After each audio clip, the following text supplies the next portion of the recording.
Pemimpin Pembelajaran dalam Pengelolaan Sumber Daya oleh Ketut Ngurah Artawan.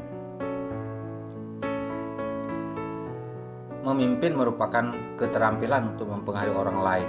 Seorang pemimpin harus mengetahui dan paham dengan tugas dan tanggung jawabnya. Kalau kita lihat filosofi Patrap Triloka Ki Hajar Dewantara, Ingarsu Sung Tulodo, guru sebagai pemimpin berperan mengidentifikasi kekuatan positif berupa aset-aset sekolah yang dapat dimanfaatkan untuk pengembangan sekolah kita. Untuk yang kedua, Ing Madiu Mangunkarso, seorang pemimpin menjadi pembangun karsa di tengah-tengah ekosistem dengan menggunakan pendekatan berbasis aset. Tutwuri Handayani, pemahaman guru tentang pendekatan berbasis aset akan mendorong proses pemberdayaan aset sekolah. Kalau kita lihat 7 aset utama yang dapat dikembangkan oleh sekolah: modal manusia, modal sosial, modal fisik, modal lingkungan atau alam, modal finansial, modal politik, dan yang terakhir modal agama dan budaya. Seorang pemimpin harus dapat mengelola dan memberdayakan sumber daya yang ada di sekolah dengan menggunakan pendekatan positif, yaitu PKBA, pendekatan komunitas berbasis aset. Seorang kepala sekolah harus mampu memetakan, mengelola, dan memanfaatkan secara maksimal aset yang dimiliki oleh sekolah untuk pengembangan sekolah secara berkelanjutan. Aset-aset yang dimiliki sekolah dipandang sebagai sebuah kelebihan atau sebuah nilai positif yang harus dikelola oleh kepala sekolah dengan baik untuk menunjang semua proses pembelajaran di sekolah. Aset-aset sekolah ini sangat berdampak besar atau mempunyai kontribusi yang besar terhadap pengembangan sekolah jika dimanfaatkan atau dikelola dengan baik. Bagaimana Anda bisa mengimplementasikannya di dalam kelas sekolah dan masyarakat?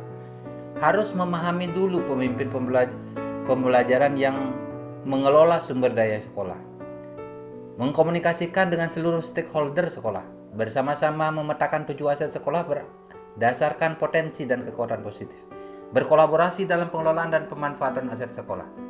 Pengelolaan sumber daya yang maksimal dapat bermanfaat dalam peningkatan mutu dan pengembangan sekolah lebih lanjut.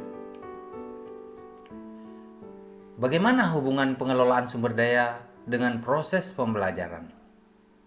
Dengan mengetahui hasil pemetaan sumber daya atau aset yang dimiliki oleh sekolah, guru-guru dapat memanfaatkannya dalam proses pembelajaran sehingga pembelajaran menjadi lebih bermakna dan berkualitas.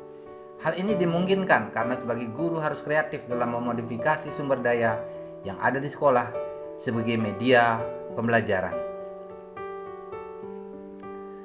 Berikutnya, bagaimana hubungannya dengan materi lain?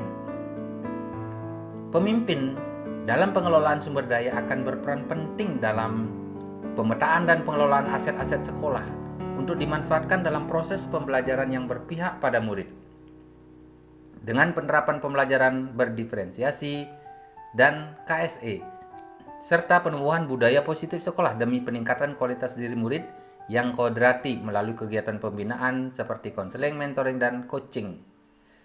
Sesudah mempelajari modul ini, ada beberapa perubahan pola pikir, pengelolaan sumber daya dengan pendekatan berbasis aset, memusatkan perhatian pada hal-hal yang menjadi kekuatan, fokus pada kekuatan yang dimiliki oleh sekolah, dan melakukan perubahan dan terobosan baru tentang berbagai kebijakan demi pengembangan sekolah yang berkelanjutan.